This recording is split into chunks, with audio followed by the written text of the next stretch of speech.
கதை முடிஞ்சு போச்சு. ஈசான மூலையில லேசான பள்ளி சத்தம் மாமன் பேர சொல்லி பேசுது.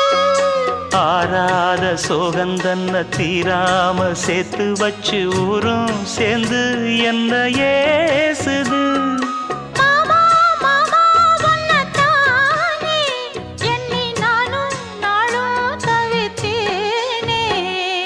கூண்டுக்குள்ள என்ன வச்சு கூடி நின்ன ஊரை விட்டு கூண்டுக்குள்ள போனதென்ன கோலக்கிளியே.